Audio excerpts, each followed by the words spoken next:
अस्सलाम वालेकुम व्यूअर्स, उम्मीद है आप सब लोग खैरियत से होंगे। व्यूअर्स, आज फाइनेंशियल रिव्यू होगा बैंक अल हबीब। इसकी सारी तफसीलात हमारे मुस्तफ़ा साहब के पास है। जी मुस्तफ़ा साहब। अस्सलाम वालेकुम व्यूअर्स, उम्मीद है आप सब लोग खैरियत से होंगे। आज हमारा जो बैंक हमने लिया है, जिसका हम फाइनेंशियल रिव्यू आपको बता रहे हैं, वो है बैंक अल हबीब। तो इसके बारे में आप तफसीली बात करते हैं। जैसे कि आपको पता है कि ये बैंकिंग सेक्टर का शेयर है। इसकी जो हम मार्केट रेट ले रहे हैं, ये 18/4/2025 के ले रहे हैं। इस वक्त इसका रेट है 141 और ये रेंज चल रही है इसकी तकरीबन 140 से लेके 142 तक इसमें काम हो रहा है। इसका ईयर एंड 31/12/2025 है और इसका पहला क्वार्टर जो एंड हो चुका है 31/3/2025 को। इसके ऑडिटर्स हैं KPMG तासिर हादी और इसकी जो पहले क्वार्टर की जो डेट है अनाउंसमेंट की, वो है 24/4/2025 और इसकी जो फ्री फ्लोट है वो है 70% का इसका फ्री फ्लोट है।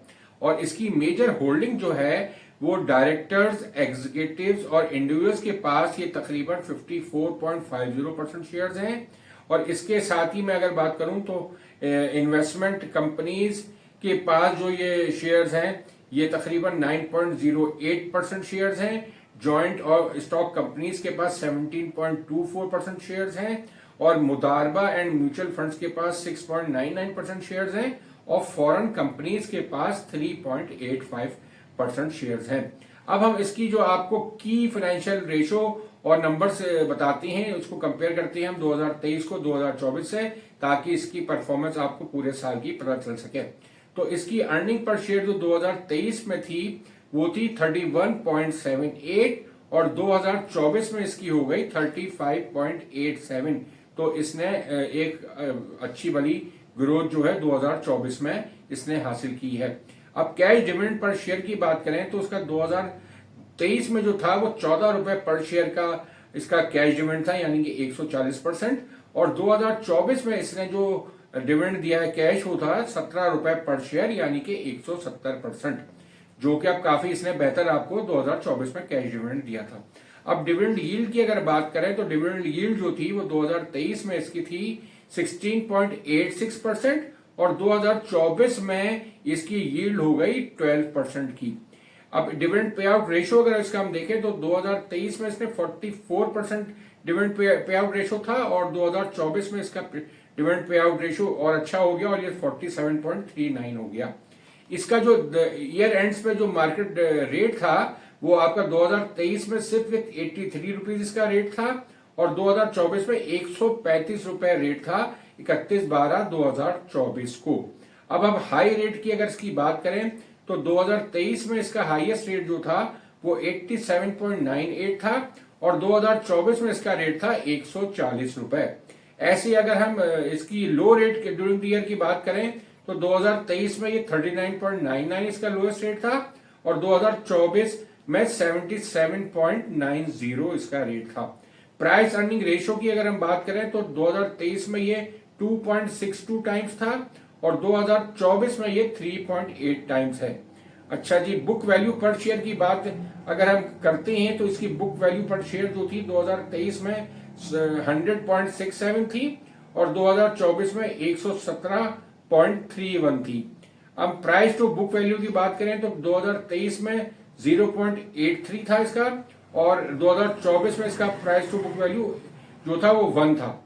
अच्छा, नंबर ऑफ ब्रांचेस की अगर हम बात करें तो 2024 में इसकी ब्रांचें बढ़ के हो गई हैं 1221 और 2023 में इसकी थी 1113 ब्रांचेस, यानी कि इसकी ब्रांचेस में भी खासा इजाफा हुआ है।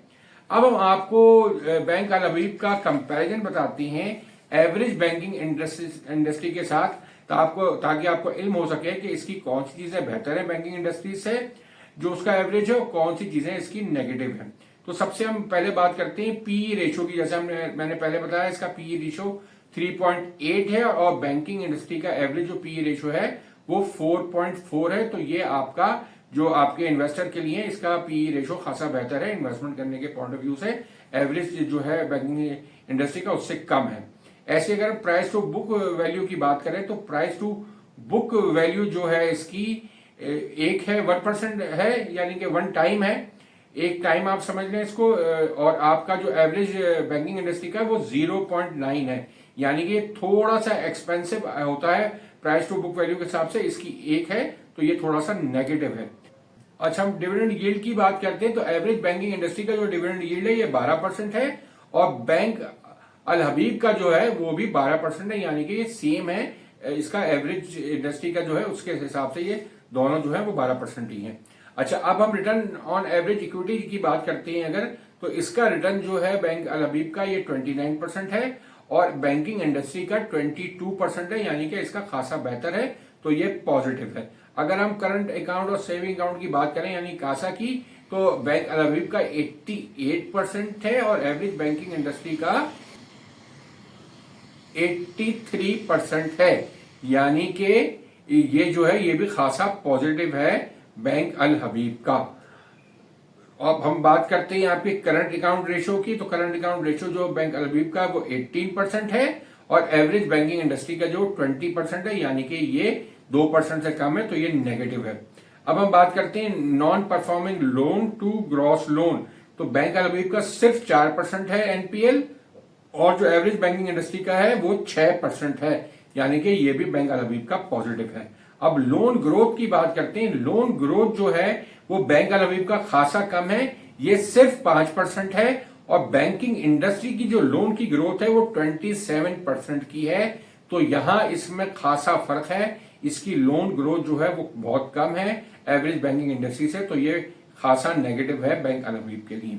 अब डिपॉजिट ग्रोथ की बात करें तो डिपॉजिट ग्रोथ जो है वो बैंक अल हबीब की बहुत अच्छी है, यानी कि 18% है, और जो एवरेज आपका बैंक इंडस्ट्री का वो सिर्फ 7% का है, तो ये बैंक अल हबीब के लिए खासा पॉजिटिव है।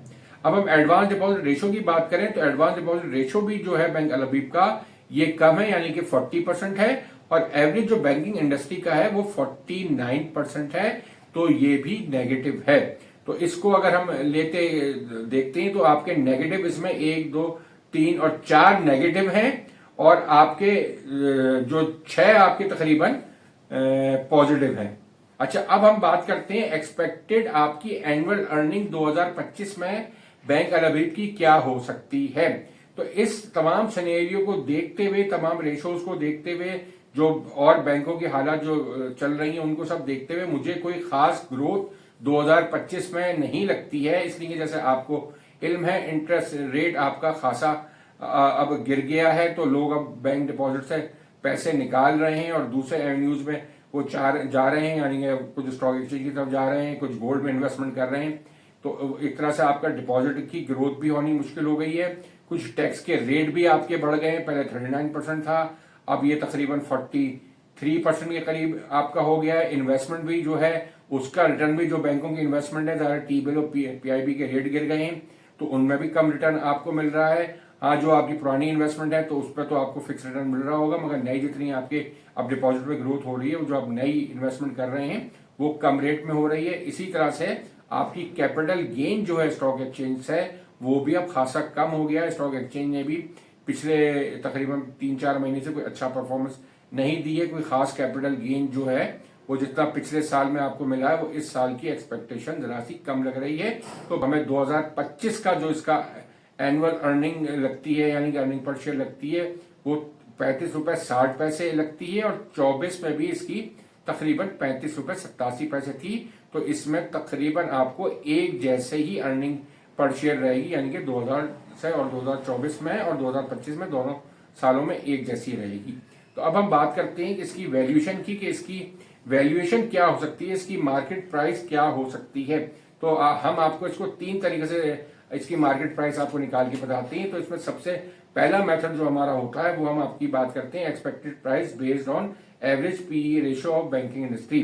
तो जैसे आपको एवरेज पीई बैंकिंग इंडस्ट्री का पता है वो है 4.4, और इसकी जो आपको एनुअल अर्निंग हमने बताई है वो तकरीबन राउंड अगर कर लें तो वो 36 रुपीज बनती है। तो 36 रुपीज को अगर आप 4.4 से मल्टीप्लाई करते हैं तो इसका रेट निकल के आता है 158 का। तो 158 को अगर हम आज की प्राइस से माइनस करें यानी कि 141 से, तो इसका जो गैप है वो 17 रुपए का है, यानी कि 17 रुपए ये अंडर वैल्यूड है अभी, अगर हम आपकी इस तरीके से इसकी प्राइस निकालती हैं। दूसरे मेथड से अगर हम प्राइस निकालते हैं, दूसरा मेथड है expected price based on own price to book value. तो इसकी जो है सबसे पहले आपको बुक वैल्यू की कैलकुलेशन करके बताते हैं।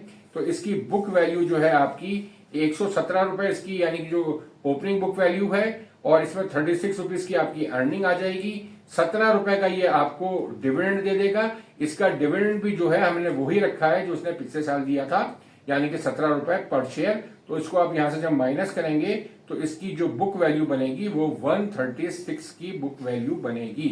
और इसका जो own price to book ratio है वो है 1 का, यानी अगर हम इसको 1 से मल्टीप्लाई करते हैं तो उसका रेट निकल के आता है 136 का, और ये ट्रेड हो रहा है 141 में। तो ये अभी आपका ओवर वैल्यूड है 5 रुपए से। अगर हम इस दूसरे मेथड से इसकी प्राइस निकालते हैं तो 5 रुपए इसकी ओवर वैल्यूड आती है। अब तीसरी प्राइस जो है इसकी expected market price based on average price to book value, यानी कि जो इसकी बैंकिंग इंडस्ट्री की जो एवरेज प्राइस है उससे इसका अगर हम रेट निकालते हैं तो उससे इसकी प्राइस निकल के जो आती है वो हम आपको भी बताते हैं। तो इसकी एक्सपेक्टेड प्राइस निकल के आती है, जैसे कि हमने आपको बुक वैल्यू बताई थी 136 की, और जो एवरेज जो है बैंकिंग इंडस्ट्री का price to book value ratio जो है वो 0.9 का है। तो अगर 0.9 से इसको हम मल्टीप्लाई करते हैं तो इसकी वैल्यू जो निकलती है वो 122 रुपए निकलती है। जब 122 रुपए को हम 141 रुपए से माइनस करते हैं तो ये 19 रुपए ओवर वैल्यू निकल के आता है।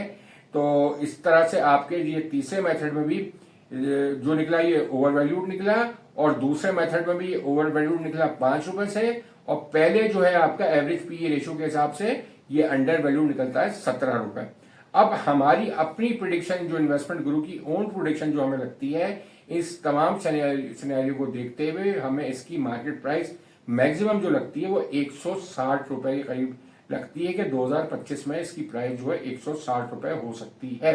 तो 160 रुपए अगर इसकी प्राइस होती है और अभी इसकी प्राइस चल रही है 141 रुपए, तो आपको इसमें कैपिटल गेन की सूरत में आपको 19 रुपए मिल सकते हैं, और डिविडेंड की सूरत में आपको 17 रुपए मिल सकते हैं। अगर आप दोनों को ऐड कर लें तो आपको ये 36 रुपीज का इसमें ओवरऑल गेन हो सकता है अगर आप इसको पूरे साल रखें, और इसमें चारों इसके जो आएंगे डिविडेंड क्वार्टर एंड्स में वो आप लेंगे तो आपको इसमें 36 रुपए मिलने की उम्मीद हो सकती है। तो 30 इसका जो रिटर्न आपका निकलेगा, अब वो भी मैं कैलकुलेट करके बता देता हूँ।